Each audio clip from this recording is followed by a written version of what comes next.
یہ ان دنوں کی بات ہے جب میں کوئٹہ میں بطور تھانے دار تعینات تھا۔ دسمبر کی ایک سرد رات تھی۔ کوئٹہ کی یکبستہ ہواؤں نے سر شامی لوگوں کو گھروں میں بند ہونے پر مجبور کر دیا تھا۔ میں روزمرہ کی ضروری ڈاک دیکھ کر تقریباً 12 بجے رات گھر جانے کے لیے روز نامچے میں روانگی کا اندراج کر رہا تھا کہ اچانک فون کی گھنٹی بجی۔ ڈیوٹی افسر نے فون اٹھایا۔ اس کے چہرے کے تاثرات میں برابر دیکھتا جا رہا تھا۔ اس نے فون بند کیا، میری طرف دیکھا۔ سر، قائد اعظم مزار کی چوکی سے ٹریفک پولیس والوں نے اطلاع دی ہے کہ ایک کار شاہراہ قائدین پر ایک کھمبے سے ٹکرا گئی ہے۔ گاڑی کا اگلا حصہ پچک گیا ہے اور کار ڈرائیو کرنے والا کار کا مالک ہی معلوم ہوتا ہے۔ وہ بالکل ساکت اسٹیئرنگ پر بیٹھا ہوا ہے۔ اس کا سر ایک طرف ڈھلکا ہوا ہے اور پیشانی پر ونڈ اسکرین کی کرچیاں گھس جانے سے تھوڑا سا خون ماتھے سے بہہ کر اس کے کپڑوں پر گرا ہوا ہے۔ ان چوٹوں کے علاوہ اور کوئی نشان نہیں ہے۔ بظاہر بے ہوش معلوم ہوتا ہے۔ ڈیوٹی افسر نے مجھے فون پر آمدہ اطلاع کا خلاصہ سنا دیا۔ کوئی بات نہیں، معمولی حادثہ ہے۔ کوئی سیٹ صاحب ہوں گے، نشے کی حالت میں گاڑی چلا رہے ہوں گے، ٹکرا دی ہوگی۔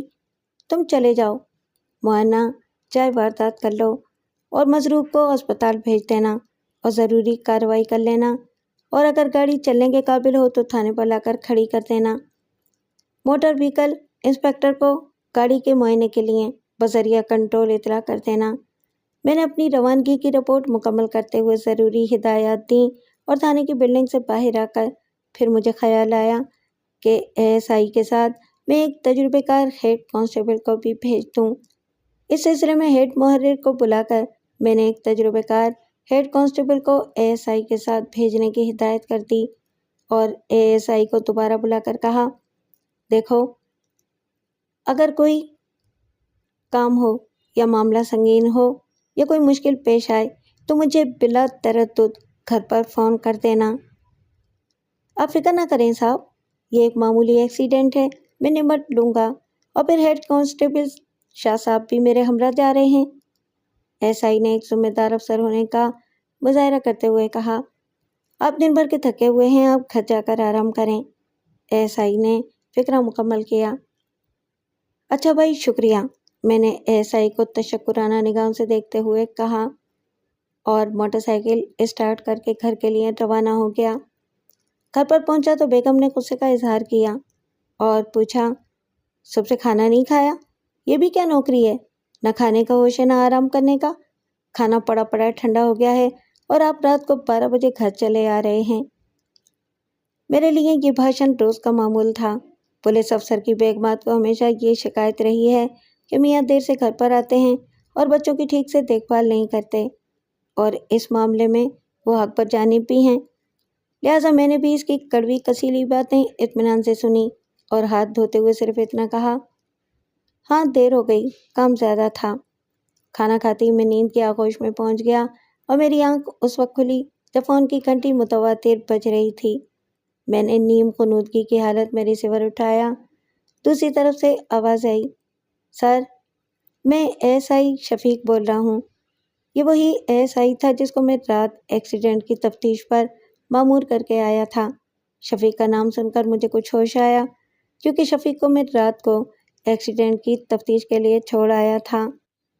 میرا ماتھا ٹھنکا کہ ضرور کوئی خاص بات ہے تو اس نے صبح فون کیا۔ ہاں بھائی، خیریت تو ہے؟ میں نے آنکھیں ملتے ہوئے کہا اور ایک زوردار جمائی لی۔ صاحب، بات یہ ہے کہ تکلیف کی معافی چاہتا ہوں، شفیق نے معذرت کرتے ہوئے کہا۔ وہ آدمی جس کا رات کو ایکسیڈنٹ ہوا تھا مر گیا ہے۔ شفیق یہ کہہ کر رکا۔ پھر کیا ہوا؟ میں نے تشویشناک لہجے میں پوچھا۔ کیا اسپتال میں جا کر مرا ہے؟ میں نے بات جاری رکھتے ہوئے کہا، نہیں صاحب جی، ہم لوگ موقع پر پہنچے ہیں تو جا کر دیکھا تو کار کا مالک اسٹیئرنگ پر ہی مرا پڑا تھا۔ ہاتھ اس کے اسٹیئرنگ پر تھے اور گردن ایک طرف ڈھلکی ہوئی تھی اور پیشانی پر معمولی خون کے دھبے تھے جو ونڈ اسکرین کے ٹوٹنے سے اس کے ٹکڑے جسم میں گھس جانے کی وجہ سے زخم آنے پر خون نکلنے کی وجہ سے معلوم ہوتے ہیں۔ یہ دھبے انہی زخموں کے تھے۔ بظاہر کوئی ایسی چوٹ نہیں تھی جو کہ موت کا سبب بنتی۔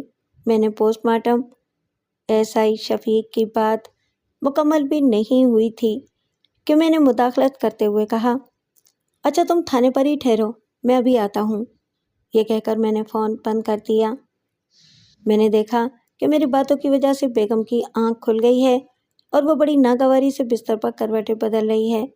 یہ بھی ایک خاموش قسم کا احتجاج تھا، شاید بے وقت جاگ جانے پر، اور شاید اس بے وقت اٹھ کر چائے بنانے اور مجھے تیار کروانے پر۔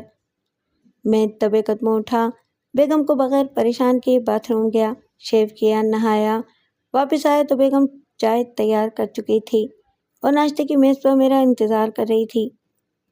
ارے یہ گھر ہے یہ 5 اسٹار ہوٹل؟ میں نے بڑے خوش آمدانہ لہجے میں پوچھا۔ اتنی جلدی سروس تو بڑے بڑے ہوٹلوں میں بھی دستیاب نہیں ہوتی۔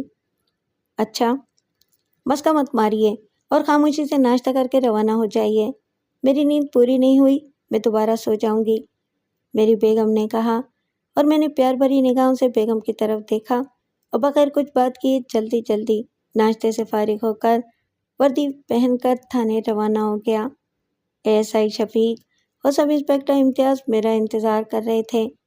ان کے چہروں سے تھکاوٹ کے آثار نمایاں تھے، جس سے ظاہر ہوتا تھا کہ وہ رات بھر ضروری تفتیش میں مصروف رہے ہیں۔ کانسٹیبل نے میرے دفتر کا دروازہ کھول دیا۔ میں ابھی دفتر میں بیٹھا ہی تھا کہ دونوں افسر ہاتھ میں فائل لیے میرے پاس آ گئے اور میرے سامنے کرسیوں پر بیٹھ گئے۔ وہ اس انتظار میں تھے کہ میں سلسلہ کلام شروع کروں۔ کیا 174 ضابطۂ فوجداری کی کارروائی مکمل ہو گئی؟ میں نے SI شفیق سے مخاطب ہوتے ہوئے پوچھا۔ جی ہاں سر، جب میں موقع واردات پر پہنچا تو میں نے دیکھا کہ کار کا ڈرائیور مر چکا ہے، تو میں نے کانسٹیبل کو بھیج کر سب انسپکٹر امتیاز صاحب کو بلوا لیا تھا، شفیق نے جواب دیا۔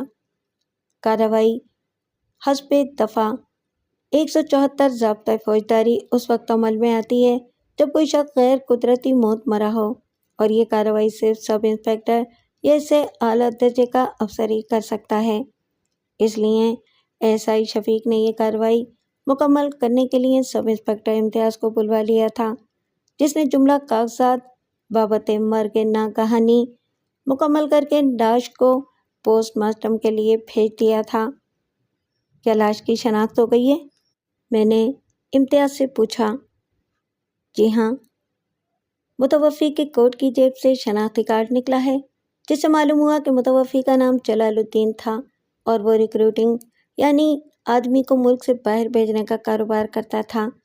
امتیاز نے مقتول کی جامع تلاشی کے دوران قبضے میں لی ہوئی تمام اشیاء میز پر رکھتے ہوئے جواب دیا۔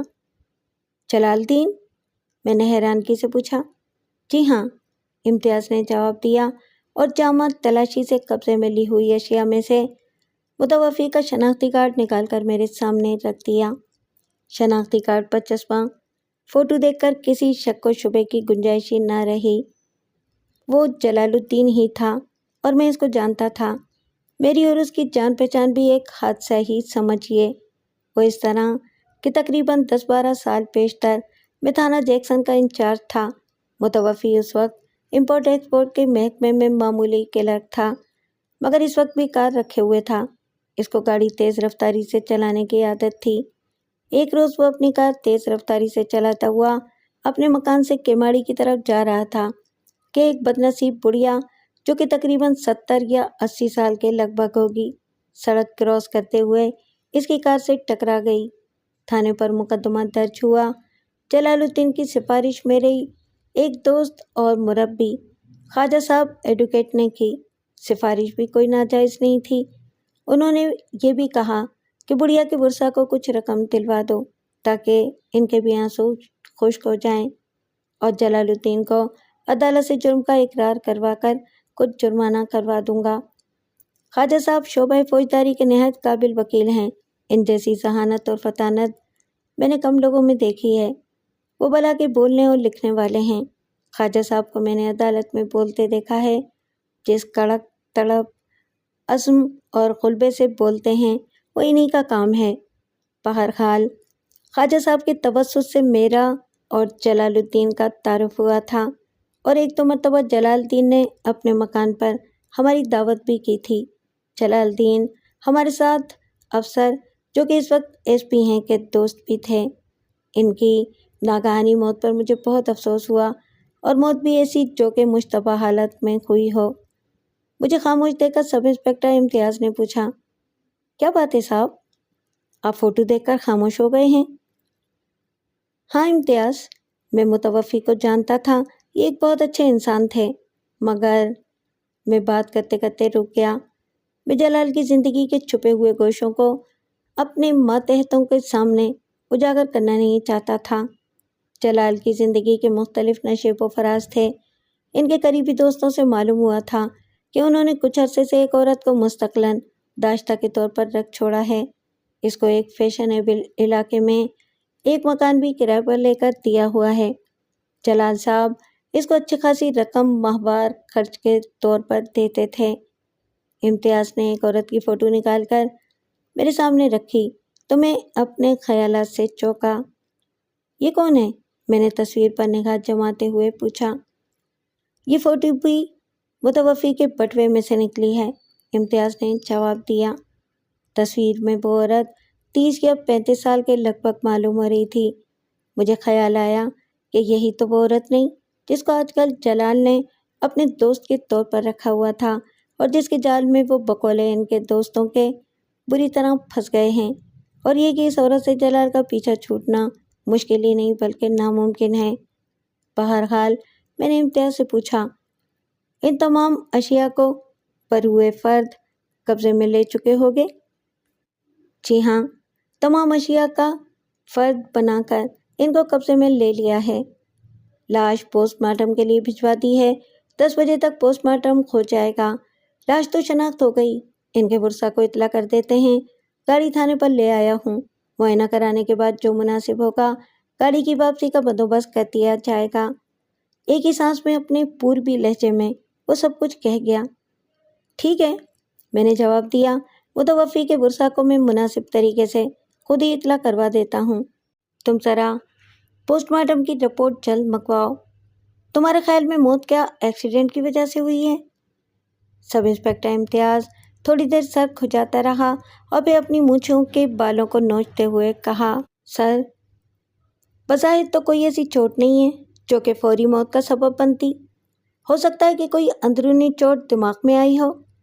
بہرحال صحیح صورتحال پوسٹ مارٹم کی رپورٹ موصول ہونے پر ہی سامنے آئے گی۔ اچھا، یہ تمام اشیاء تو مال خانے میں جمع کروا دو۔ یہ فوٹو مجھے دے دو۔ میں نے اس خوبصورت عورت کے فوٹو کو اپنی طرف کھسکا لیا۔ فوٹو لے کر میں نے امتیاز اور شفیق دونوں کو رخصت کیا تاکہ وہ کچھ دیر آرام کر لیں۔ ان کی ڈیوٹی کے لیے ASI شیر خان آ گیا تھا۔ دونوں افسر سلوٹ کر کے رخصت ہو گئے اور میں جلال کی ناگہانی موت اور اس کی وجوہات پر غور کرنے لگا۔ کچھ دیر بعد فون کی گھنٹی بجی۔ میں نے ریسیور اٹھایا۔ ہیلو، میں SHO بات کر رہا ہوں، فرمائیے۔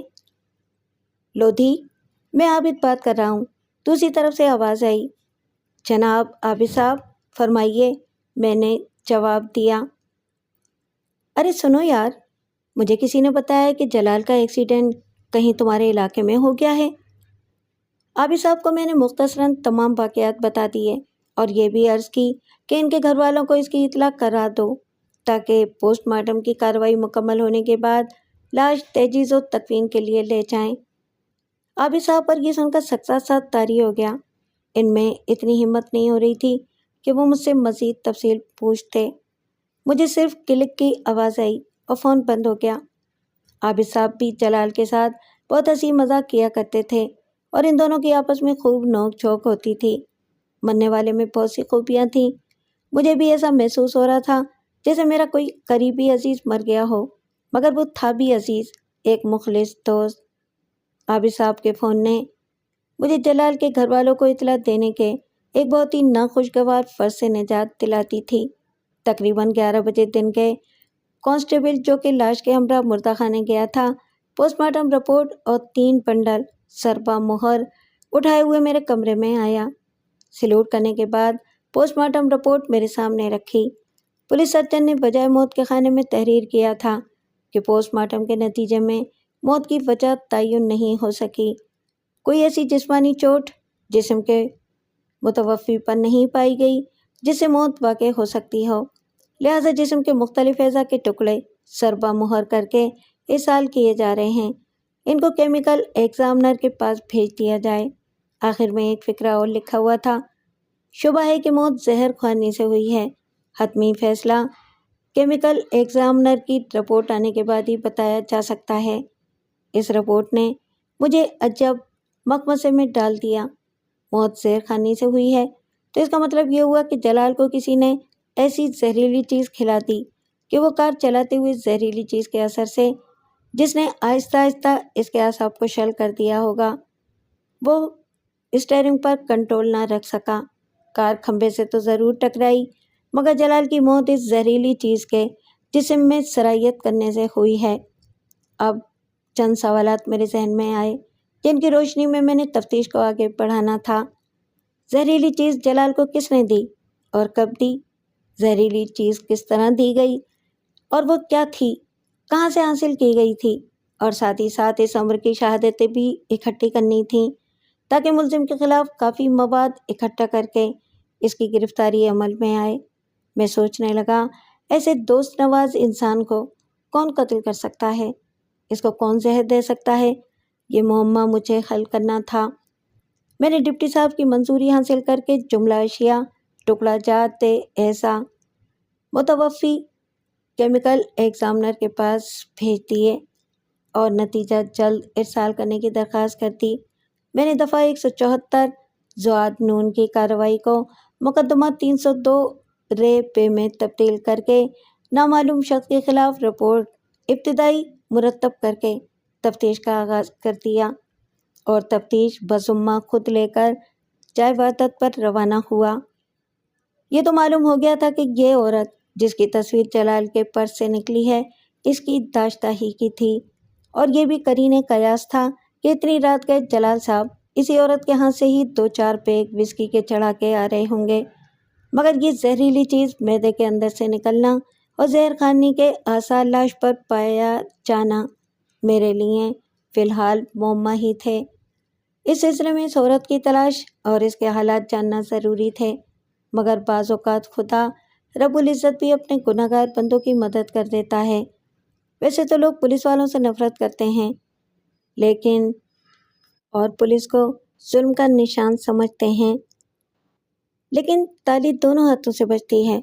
پولیس کو عوام کا خادم سمجھنا چاہیے اور عوام کو پولیس میں اعتماد کرنا چاہیے تاکہ خلیج جو دونوں کے درمیان ہے اس کو ختم کیا جا سکے۔ میں بھی جس تھانے پر تعینات رہا ہوں وہاں کے شریف لوگ اب بھی یاد کرتے ہیں۔ 15-20 سال پہلے جب میں ٹریفک میں تھا، ایک موٹر مکینک لالا حسین کے نام سے فریئر روڈ پر کاریں مرمت کرنے کا کام کرتے تھے۔ اس زمانے میں پورے کراچی میں ان کے پائے کا کاریگر نہیں تھا۔ ہنرمند ہونے کے ساتھ ساتھ وہ نہایت شریف انسان بھی تھے۔ جب تک زندہ رہے اکثر ملتے رہے۔ ان کا بڑا لڑکا اب اسی گیراج میں اپنے باپ کے نقش قدم پر چلتے ہوئے وہی کام کر رہا ہے، مگر چھوٹا لڑکا جس کو پیار سے لالا کہتے ہیں ذرا لاابالی اور کھلنڈرا قسم کا نوجوان ہے۔ تمام دن کار میں بلا مقصد گھومنا، لڑکیوں کے پیچھے خوار ہونا اور رات کو کسی ڈسکو کلب میں ڈانس کرنا اس کے خاص مشاغل تھے۔ مگر مجھے جب بھی کسی بدماش یا کسی بڑے آدمی کے متعلق معلومات حاصل کرنا ہوتی، اس کو فون کر کے بلوا لیتا اور اسے بہت سی کارآمد معلومات حاصل کر لیتا۔ اس وقت بھی مجھے لالا جس کا نام رئیس تھا اس کا ہی خیال آیا کہ اس کو طلب کر کے اس عورت کے متعلق حالات معلوم کروں۔ ابھی میں فون کرنے کا سوچ ہی رہا تھا کہ باہر زور سے کار کے بریک لگنے کی آواز سے میں چونک گیا۔ میں نے اردلی کو بلوا کر پوچھا کہ یہ کون ہے جس نے تھانے کے اندر کار کو اس قدر زور سے بریک مارے ہیں؟ اردلی نے جواب دیا، صاحب ایک لڑکا ہے جو کہ بلوچی طرز کا شلوار اور کرتا پہنے ہوئے ہے، ایک نئی کار میں آیا ہے۔ اردلی نے ابھی بات ختم بھی نہیں کی تھی کہ لالا رئیس چک اٹھا کر اندر آ گیا۔ السلام علیکم انکل، لالا رئیس نے بے تکلفی سے اندر داخل ہوتے ہوئے کہا۔ ابے شیطان، تم کہاں سے آ گئے ہو؟ میں نے اس کو بیچنے کا اشارہ کرتے ہوئے کہا۔ تمہاری عمر بھی شیطان سے کم نہ ہوگی، ابھی تمہیں بلانے کے لیے سوچ ہی رہا تھا کہ تم ٹپک پڑے ہو۔ اچھا انکل، میں حاضر ہوں، لالا رئیس نے انکساری سے کہا۔ کوئی خدمت ہو تو بتاؤ، میں تو اپنے دوست کے متعلق دریافت کرنے آیا تھا۔ اس کا ایکسیڈنٹ آپ کے علاقے میں ہو گیا تھا۔ کون ہے تمہارا دوست؟ بابا، اپنا جلال۔ لالا رئیس کبھی کبھی محبت سے مجھے بابا کہہ کر بھی پکار لیتا تھا۔ جلال؟ میں نے حیرانگی سے پوچھا۔ جی بابا، لالا رئیس نے بات جاری رکھتے ہوئے کہا۔ کیا اس کو چوٹ موٹ تو نہیں آئی؟ وہ ہمارا بہت پکا یار ہے بابا جی، ہمارے گیراج سے ہی گاڑی ٹھیک کراتا ہے، لالا رئیس پوچھ رہا تھا۔ میں نے رئیس کے چہرے پر نظریں گاڑ دیں۔ وہ مجھے اس طرح گھور کر دیکھنے پر کچھ خوفزدہ سا ہو گیا۔ میں اس کو جلال کے مرنے کی خبر اچانک سنا کر صدمہ پہنچانا نہیں چاہتا تھا۔ بہرحال میں نے دل کڑا کر کے اس کو تمام قصہ بتا دیا۔ اس کا جو حال ہوا وہ ناقابل بیان ہے، شاید وہ اپنے باپ کے مرنے پر بھی اتنا نہیں رویا ہوگا۔ میں نے اس کو تسلی دی۔ جب وہ ذرا پرسکون ہوا تو میں نے اس سے کہا، رئیس، اب رونے دھونے سے کوئی فائدہ نہیں۔ تمہیں شاید معلوم نہیں کہ یہ ایکسیڈنٹ کیس نہیں ہے، بلکہ جلال کو کوئی زہریلی چیز دی گئی ہے۔ اس کو ابھی خفیہ رکھنا، اس سلسلے میں تمہاری مدد درکار ہے۔ تمہاری نظر میں کون ہو سکتا ہے جو جلال جیسے آدمی کو زہر دے سکتا ہے؟ یہ بات سنتے ہی کہ جلال کو زہر دیا گیا ہے، لالا رئیس کا رنگ فک ہو گیا۔ اس کے چہرے کے تاثرات سے معلوم ہو رہا تھا کہ وہ کچھ کہنا چاہتا ہے مگر زبان کھلنے کا حوصلہ نہیں پا رہا ہے۔ میں نے اس کے اعصاب پر مزید دباؤ نہیں ڈالا اور گفتگو کا رخ پھیرنے کے لیے میں اس کی طرف سے اس عورت کی تصویر نکال کر رئیس کے سامنے رکھ دی۔ رئیس اس تصویر کو دیکھ کر اس طرح اچھلا جیسے اس کو بچھو نے کاٹ لیا ہو۔ کیا ہوا؟ میں نے پوچھا۔ چونک کیوں گئے؟ کیا تم پہچانتے ہو اس کو؟ ارے بابا جان، یہی تو وہ عورت ہے، امبرین۔ امبرین اس کا نام ہے۔ اس نے تو ہمارے یار کو تباہ کر دیا، برباد کر دیا۔ نہ جانے اس نے کیا جادو کر دیا تھا۔ روز ان دونوں کی آپس میں لڑائی ہوتی تھی، مگر جلال 2-4 روز ناراض رہتا اور پھر اس کے مکان میں گھس جاتا۔ کئی مرتبہ جلال نے قسمیں کھائیں کہ اب اس عورت کے پاس نہیں جاؤں گا، مگر بار بار قسمیں توڑتا رہا۔ کیا تم جانتے ہو کہ یہ عورت امبرین، جس کا نام تم نے بتایا، کہاں رہتی ہے؟ میں نے پوچھا۔ کہاں رہتی ہے؟ انیس نے ماتھے پر اپنے داہنے ہاتھ کی ہتھیلی مارتے ہوئے کہا۔ نہ صرف مجھے یہ معلوم ہے کہ یہ کہاں رہتی ہے، بلکہ جلال کے ساتھ سینکڑوں مرتبہ اس کے گھر پر پارٹیوں وغیرہ میں شرکت بھی کی ہے۔ اس عورت کو ڈانس کا بہت شوق ہے۔ لالا رئیس جذبات میں بولتا جا رہا تھا اور اپنی زبان سے میرے لیے بہت سی کارآمد باتیں کہتا جا رہا تھا۔ ٹھہرو، میں نے ہاتھ کے اشارے سے اسے خاموش رہنے کے لیے کہا اور پوچھا، کیا تم اس عورت امبرین کے خاندان، اس کے ملنے جلنے والے دوست احباب کے متعلق بھی کچھ جانتے ہو؟ اگر جانتے ہو تو تمام باتیں شروع سے بتاؤ کہ جلال کی اس سے دوستی کس طرح ہوئی، ان دونوں کی لڑائی کس وجہ سے ہوئی تھی، کیا حال ہی میں ان کے درمیان کوئی جھگڑا ہوا تھا؟ اگر ہوا تھا تو کیوں ہوا تھا؟ اجی صاحب، میں آپ کو اس کی تمام ہسٹری بتا دیتا ہوں، رئیس نے بڑکی مارنے والے انداز میں کہا اور امبرین کے حالات بتانے شروع کر دیے۔ لالا رئیس کی باتوں سے میں نے یہ اندازہ لگا لیا تھا کہ جلال بری طرح امبرین کے عشق میں گرفتار تھا، مگر دونوں ایک دوسرے کو شک و شبے کی نگاہ سے دیکھتے تھے۔ روز روز کی لڑائی سے ہو سکتا ہے کہ جلال بھی امبرین سے پیچھا چھڑانے کی کوشش کر رہا ہو، مگر امبرین اس کے لیے ایسی دلدل ثابت ہوئی تھی کہ جتنا وہ اس سے نکلنے کی کوشش کرتا تھا، اسی قدر اس دلدل میں دھنستا جا رہا تھا۔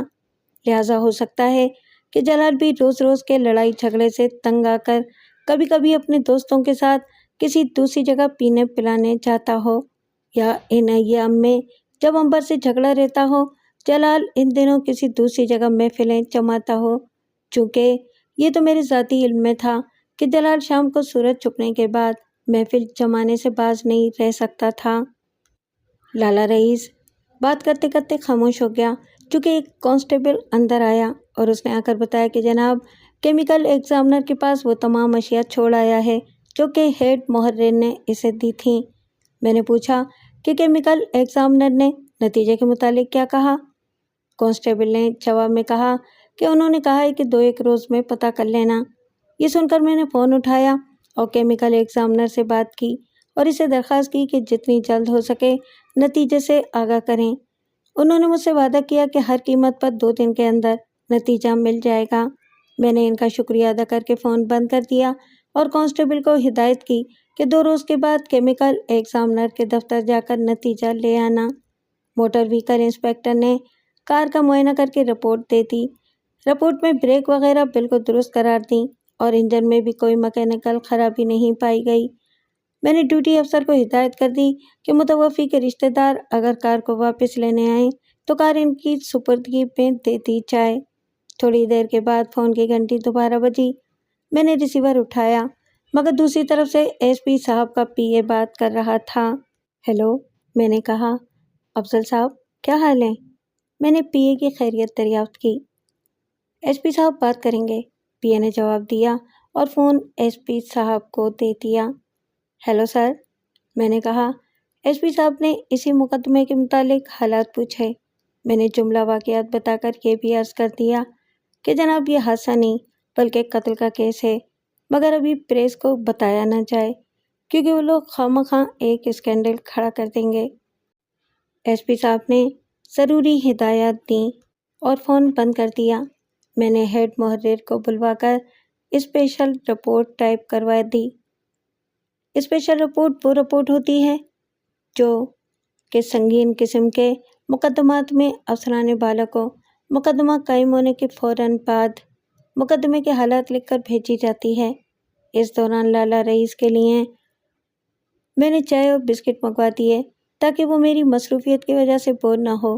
ابھی میں سے مزید معلومات حاصل کرنا چاہتا تھا۔ اسپیشل رپورٹ تیار کروانے کے بعد میں نے ہیڈ محرر کو ہدایت کی کہ ایک کاپی ڈی ایس پی صاحب اور دوسری ایس پی صاحب کو مارننگ رپورٹ کے ساتھ ارسال کر دینا۔ ہیڈ محرر کے جانے کے بعد میں نے بھی چائے کی پیالی منگوائی تاکہ کچھ تازہ دم ہو کر رئیس صاحب سے بات چیت کا دوسرا دور شروع کروں۔